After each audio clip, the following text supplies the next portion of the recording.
Unbelievable. See what Edos are calling their newly elected governor.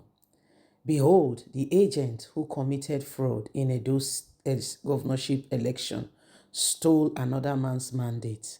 Now, this is what the People Democratic Party candidates are calling the newly elected governor, Senator Monday, saying he's a fraud and a man who, has stolen another man's mandate.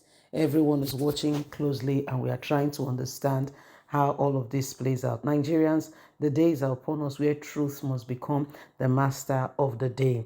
As it stands today, we can see that the issue is becoming a real bone of contention.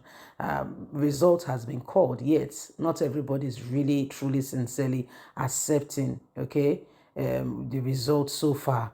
PDP are still saying they will go to court and everybody is, really fighting it. Please don't forget to give us a thumbs up, like us, share, subscribe.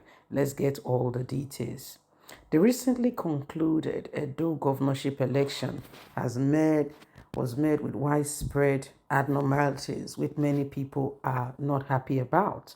Fraud, manipulation, and corruption.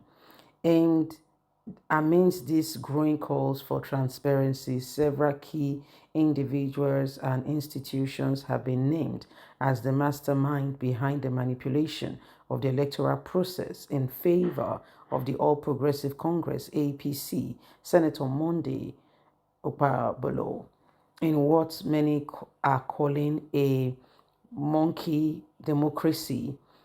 These actors worked in contests to ensure that the truth of the Edo people's election results were suppressed. Here are the key players who are now at the center of the controversies surrounding the election. And Adebredi, Assistant Director of Electoral Operation at INEC headquarters, and Adebredi, an Assistant Director Electoral Operation at the Independent National Electoral Commission headquarters, has been named a central figure in orchestrating the electoral fraud. Sources within INEC says Anne played a pivotal role in coordinating the manipulation of the result in favor of the APC candidates. Her involvement, according to Insider, included overseeing the illegal changing of result sheets and facilitating and tempering of electoral materials. And names surfaced when opposition agents and election observers began painting out the irregularities in the vote coordination process, which they claim was directly overseen by a senior INEC official, including Anne. One Onochi, resident electoral commissioner in INEC. Onochi, the resident electoral commissioner REC for Edo State, has also come under intense scrutiny. Onochi, who was tasked with ensuring a transparent and fair election, is accused of orchestrating the rigging materials in the state. Multiple reports from opposition agents and civil society groups allege that Onochi was complicit in allowing electoral fraud to take place under his very watch. Opposition parties, especially the PDP, have accused Onochi of turning a blind eye to the irregularities happening in real time. In some cases, Onochi directly instructed INEC officials to manipulate results from polling units in key areas where PDP had a stronghold. Police complicit in intimidation and voter suppression. The role of the Nigerian police force in the Edo election has also come under heavy criticism. While the police were meant to provide security and ensure law and order during the election process, multiple reports indicate that some officers were actively involved in intimidating voters, particularly those perceived to be PDP supporters. In certain areas, police officers reportedly prevented opposition agents and independent observers from assessing collation centers, allowing INEC officials and soldiers to carry out manipulation without being challenged. Eyewitnesses have described how officers stood by as electoral officers, tampering with results and eventually actively participating in ensuring that the opposition was shut out of critical decision-making points.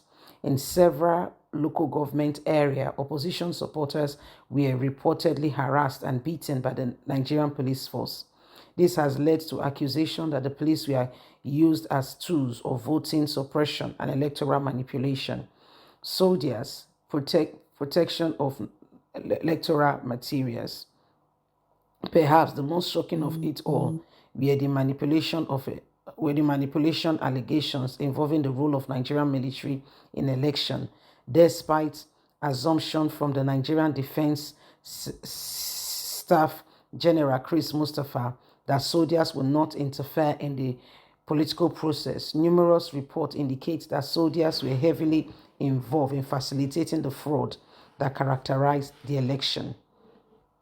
The involvement ranged from providing cover for INEC officers tampering with result sheets to intimidating voters and oppressing party agencies. In several local government areas, soldiers were stationed near collation centers where they reportedly blocked PDP agents and observers from accessing the center while fraudulent activities were taking place inside. In some cases, soldiers escort INEC officers to secure location where results were allegedly altered to favor APC. This is what happened during the election. So this is PDP putting together a comprehensive report of what they call manipulation that have taken place in the country so far. So everyone is watching and everyone is looking, okay? And the truth of it is PDP seem to be ambushed in all of this because the manipulation process was very intense, was very, very intense. I can assure you for free. So you can see that it's going to be a long ride home, okay, to determine. I mean, for now, Senator Monday is the president, as the governor. If there's going to be a change, it's going to be a long ride home. So leave us a comment. We'd love to hear from you. Please don't forget to like us, share, subscribe. Click on the notification button so you can still get all our latest news. God bless. Have a good day. Bye for now.